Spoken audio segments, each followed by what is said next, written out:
কেন্দ্ৰীয় বিত্তমন্ত্ৰী নিৰ্মলা সীতাৰমণ ডাঙৰীয়ানীয়ে যি বাজেট দাখিল কৰিলে, সেই বাজেটৰ যিখিনি জনমুখী দিশ, সেইখিনি জনসাধাৰণৰ মাজলৈ লৈ যাবৰ কাৰণে ভাৰতীয় জনতা পাৰ্টীৰ ৰাষ্ট্ৰীয় সমিতিৰ পৰিকল্পনা আৰু ৰাজ্যিক সমিতিৰ নিৰ্দেশনা অনুসৰি আজি যোৰহাটত আমি এখন সভা অনুষ্ঠিত কৰিলো। মই আপোনালোকৰ যোগেদি পোনপ্ৰথমে ভাৰতবৰ্ষৰ প্ৰধানমন্ত্ৰী নৰেন্দ্ৰ মোদী ডাঙৰীয়া তেখেতৰ নেতৃত্বত সংসদৰ মজিয়াত বিত্তমন্ত্ৰী নিৰ্মলা সীতাৰমণ ডাঙৰীয়ানীয়ে যি বাজেট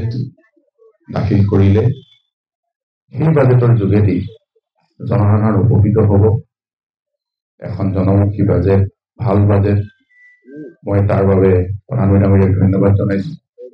আৰু বিত্তমন্ত্ৰী ডাঙৰীয়াকো ধন্যবাদ জনাইছো।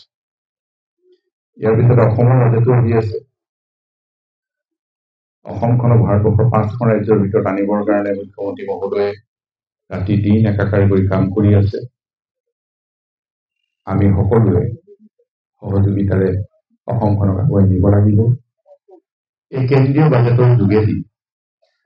মই আপোনালোকৰ আগত মূল কেইটামান কথা, যিকেইটাৰ যোগেদি আমাৰ জনসাধাৰণ বিশেষভাৱে উপকৃত হয়,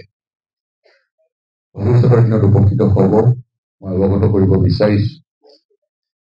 যে এইবাৰ কেন্দ্ৰীয় বাজেটত যিটো আমাৰ টেক্স, যিসকল লোকৰ বছৰেকত ইনকম 12 লাখ টকালৈকে হ'ব, 12 লাখ টকালৈকে ইনকম হোৱা কোনো লোকে এইবাৰ টেক্সৰ আওতালৈ নাহে, অৰ্থাৎ টেক্স ফ্ৰী হ'ব। 12 লাখৰ ওপৰত ইনকম হলে তেওঁলোকে টেক্স দিব লাগিব, কিন্তু 12 লাখ টকালৈকে টেক্স দিব নালাগে।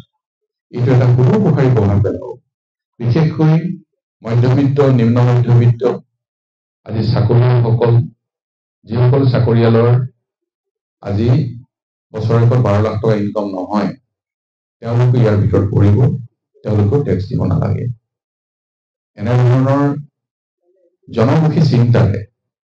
এইবাৰ নিৰ্মলা সীতাৰমণ ডাঙৰীয়ানীয়ে এই বাজেট প্ৰস্তুত কৰিছে।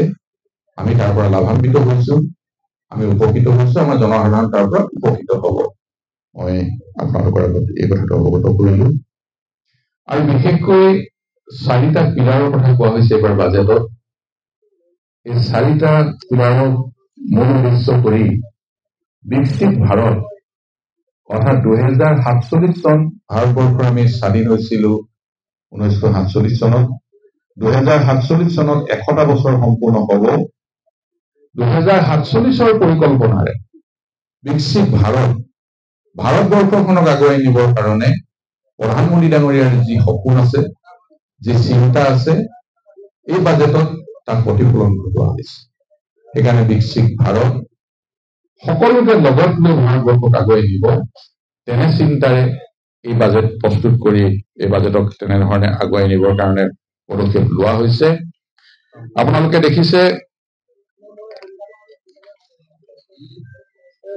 4টা পিলাৰৰ ভিতৰত আমি বিশেষভাৱে এগ্ৰিকালচাৰ,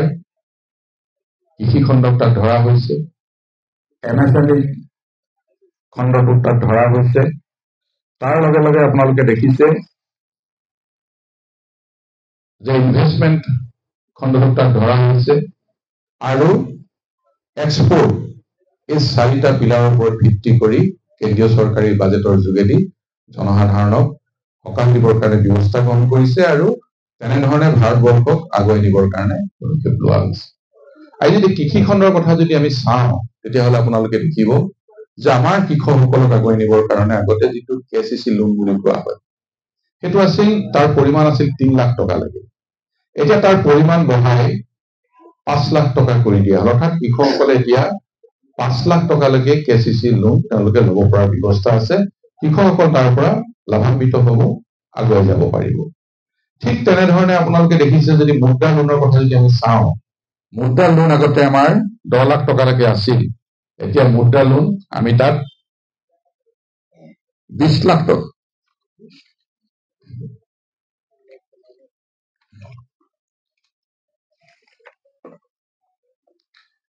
20 লাখ টকালৈকে ইনক্ৰিজ কৰা হৈছে মুদ্ৰা লোন 10 লাখ টকা আছিল আগতে এতিয়া 20 লাখ টকালৈকে ইনক্ৰিজ কৰি দিয়া হৈছে ঠিক তেনেধৰণে আপোনালোকে যদি চাই যে দেখিব যে আমাৰ এমএছএমই খণ্ডটোত এই বাজেটত কিছু কথা কোৱা হৈছে যিখিনি যোগেদি আমি লাভান্বিত হ'ম আপোনালোকে দেখিছে 2.5 কৰোৰ যদি ইনভেষ্ট কৰা হয় তেতিয়াহ'লে 10 কোটি টাৰ্ণঅভাৰ যিসকলৰ হ'ব তেওঁলোকক মাইক্ৰ এণ্টাৰপ্ৰাইজ আমাৰ প্ৰাইজ হিচাপে ধৰা হৈছে মাইক্ৰ বুলি ধৰা হৈছে আৰু যাৰ 25 কোটি টকা ইনভেষ্ট হ'ব টাৰ্ণঅভাৰ তেওঁলোকৰ 100 ক্ৰ'ৰ্ছ হ'ব তেওঁলোকক স্মল এণ্টাৰপ্ৰাইজ বুলি কোৱা হৈছে আৰু 125 কোটি টকা ইনভেষ্ট কৰি যাৰ টাৰ্ণঅভাৰ 500 ক্ৰ'ৰ্ছ হ'ব তেওঁলোকক মিডিয়াম এণ্টাৰপ্ৰাইজ বুলি কোৱা হৈছে অৰ্থাৎ আমাৰ এই ক্ষেত্ৰখনত আমাৰ যাতে যুৱ যিসকল উঠি অহা এণ্টাৰপ্ৰেনাৰ আছে যিসকলে উদ্যোগ স্থাপন কৰিব বিচাৰে সৰু সৰু উদ্যোগ স্থাপন কৰি আগুৱাই যাব বিচাৰে তেনেধৰণৰ উদ্যোগীসকলক সকাহ দিবৰ কাৰণে এই বাজেটত বিশেষভাৱে এই পদক্ষেপবিলাক লোৱা হৈছে সেইকাৰণে এইখন বাজেটে আমাক জনসাধাৰণক সকাহ দিব এইটো আমাৰ বিশ্বাস আছে যদি আপোনালোকে চাই এটা কথা আৰু দেখিব যে 2025-26 বাজেটত আমাৰ মূল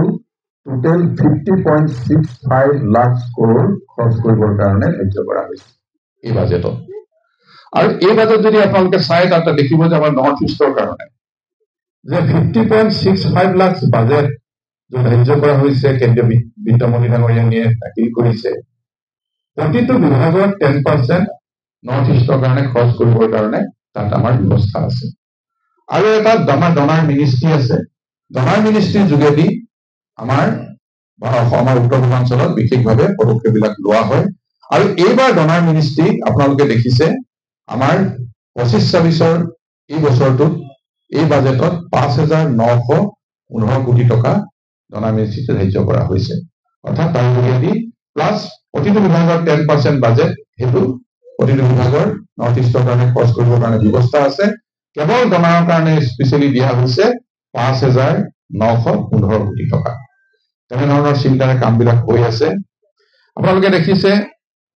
যে prime minister's development initiative for north east region 2022-23 চনত তাত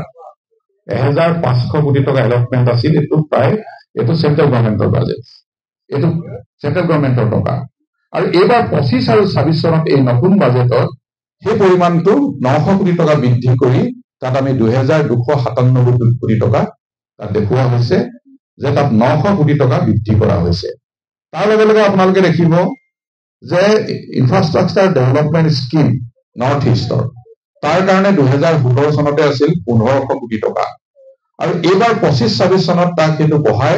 এটা 2,481 কোটি টকা এবাৰ দিয়া হৈছে তাৰ যোগেদি আমি নৰ্থ ইষ্ট বিশেষকৈ উপকৃত হ'ম নৰ্থ ইষ্টৰ কাৰণে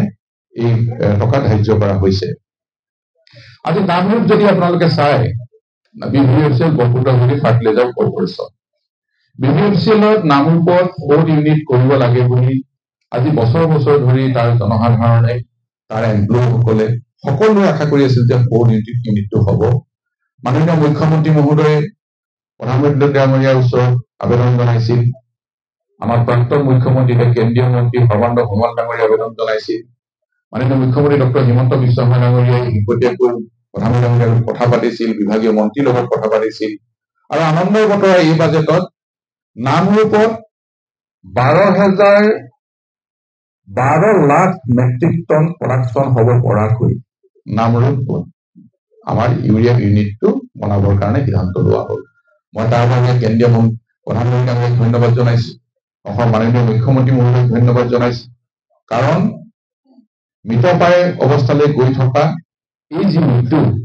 এই উদ্যোগটো পুনৰ জীৱিত কৰিবৰ কাৰণে নতুন ইউনিট তাত গঠন কৰিবৰ কাৰণে কেন্দ্ৰীয় চৰকাৰে যি সিদ্ধান্ত গ্ৰহণ কৰিলে